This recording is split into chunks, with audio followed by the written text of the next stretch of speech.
If you've ever had this feeling that something was terribly wrong with the world that we live in, but you couldn't figure out just what it was, then you've come to the right place. Secret societies, mystery religions, and the Illuminati have been controlling our reality since the beginning of time. But not anymore, because there is an awakening happening, and you are about to become a part of it. Wake up, because this is a call for an uprising. This is a call for an uprising. Welcome to today's show. I'm sure a lot of you heard about this already. I wasn't really sure if I wanted to do a video because I don't know even if it's that huge of a story, but about them accelerating Agenda 2030. I suppose it is a huge story, but they've already been accelerating it, and there's already been stuff that I've covered where they've talked about 2025 actually being the goal to get this in place.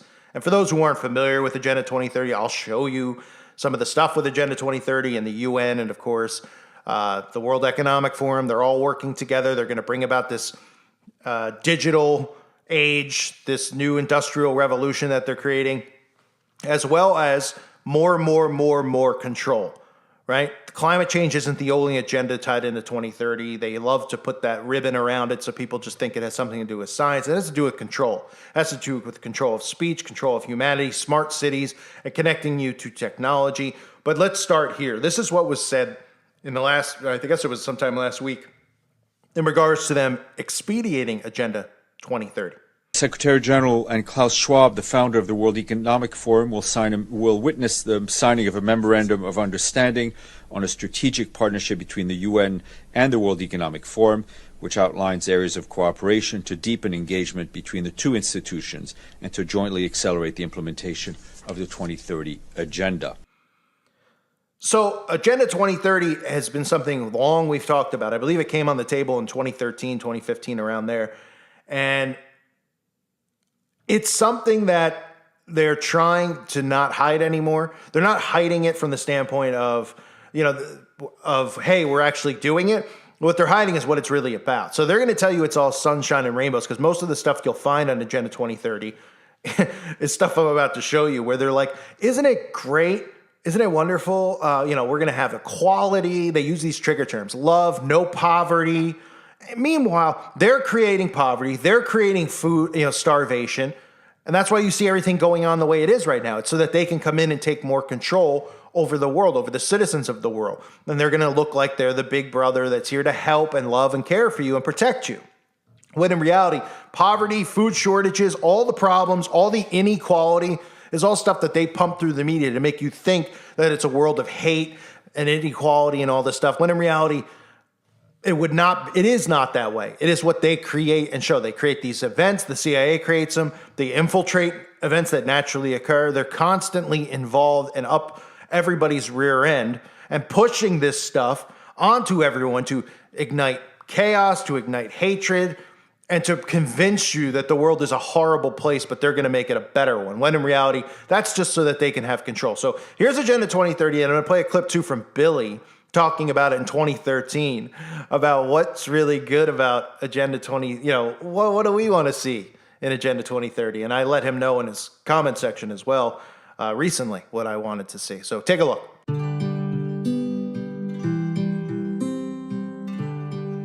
A report card tells you how well you're doing, what subjects you're mastering, and what subjects you may need to work harder on. The world also has a report card, which is called the Millennium Development Goals. They grade us on how we're helping the poorest in the world. Overall, our marks are quite positive. If you think about a child born today versus one back in 2000, things have gotten a lot better. Many fewer children are dying. Many fewer families are living in extreme poverty. A lot more kids are going to school. But we still have a lot of work to do.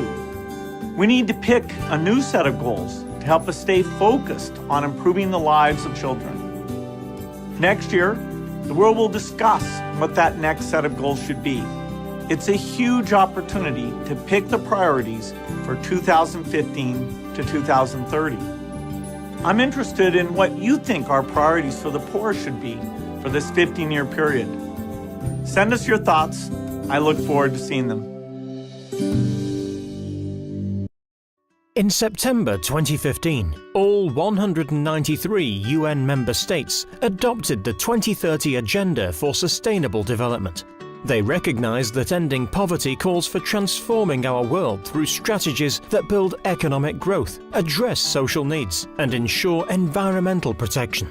To achieve this vision, 17 Sustainable Development Goals, known as SDGs, were defined as part of the 2030 Agenda.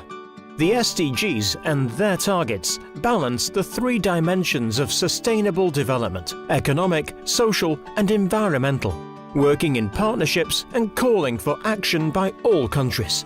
The goals are integrated and indivisible.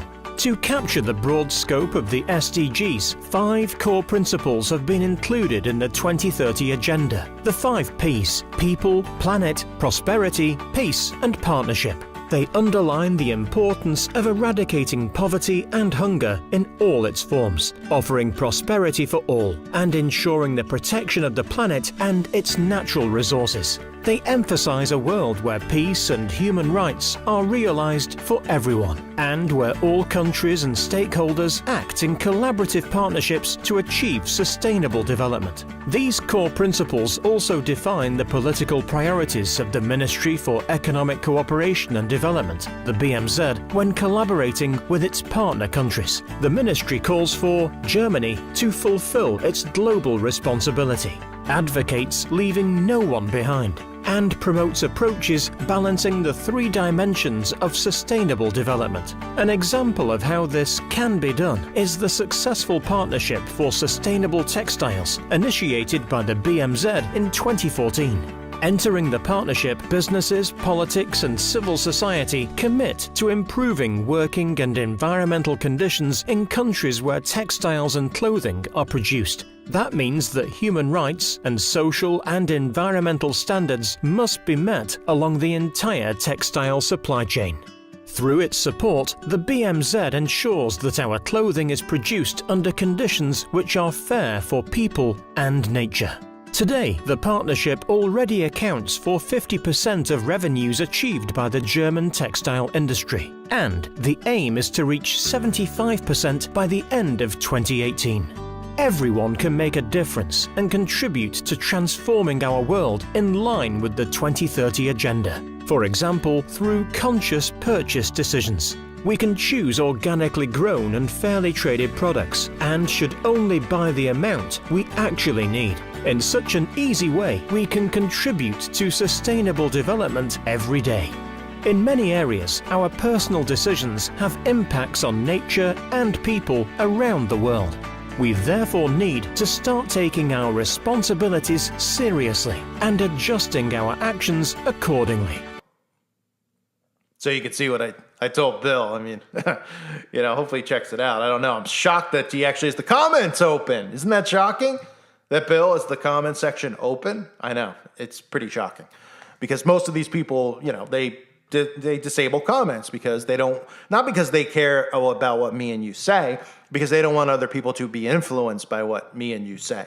Because if they see all the thumbs downs, people will be like, yeah, how come everybody's against this?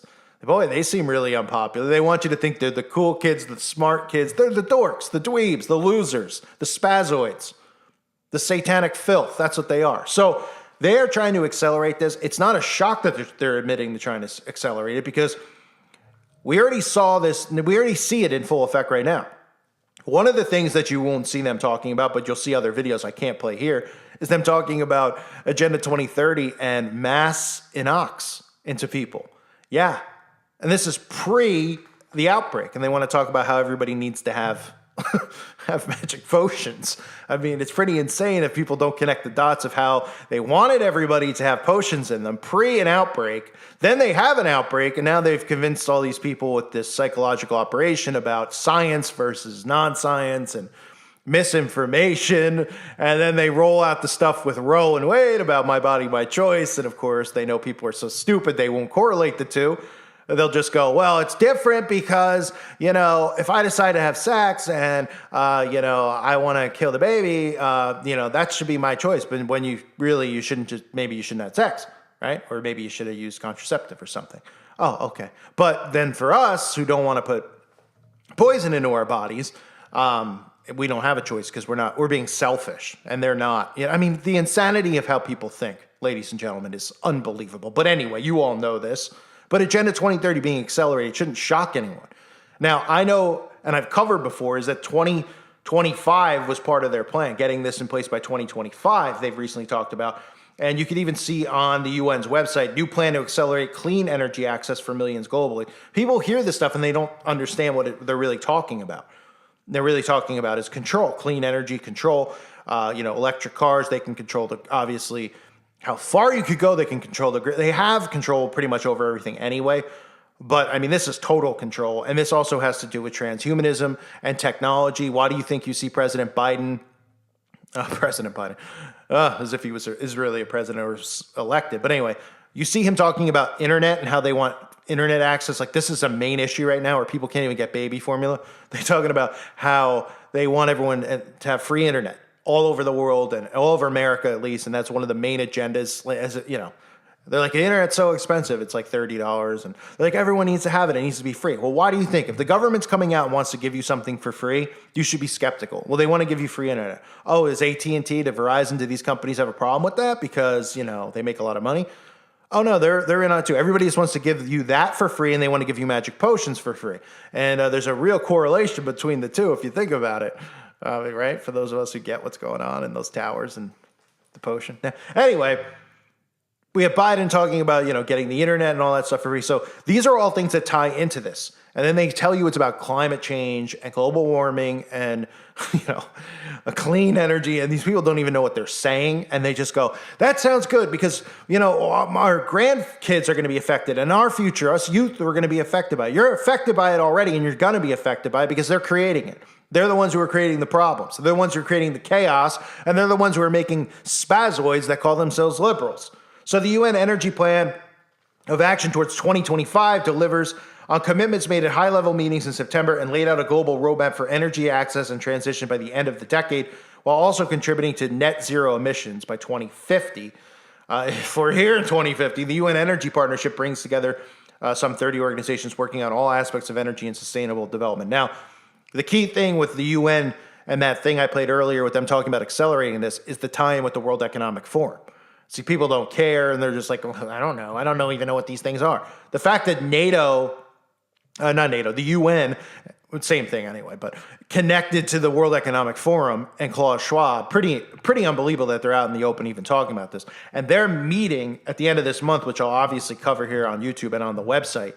They are meeting at the end of this month, and I guarantee you the narrative that comes out of it is accelerating it.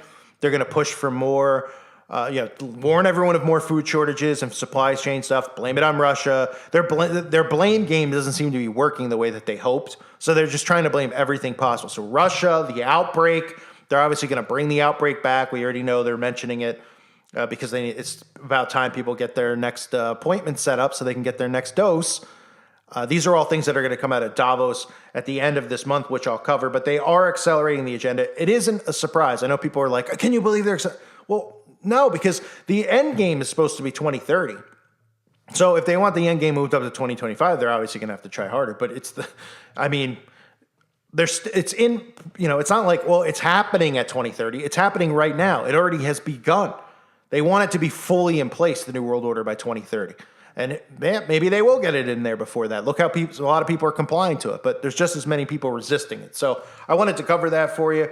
I hope everyone out there is doing well. I have a video up on the website that you need to check out if you haven't checked it out about what they want to do with supplements. This is completely everything to do with you being able to detox your body of soft metals and take things that can combat radiation poisoning. And all the stuff that's going on, they want the FDA to have to approve any supplements that are sold, and they will just disapprove anything that's actually beneficial for you.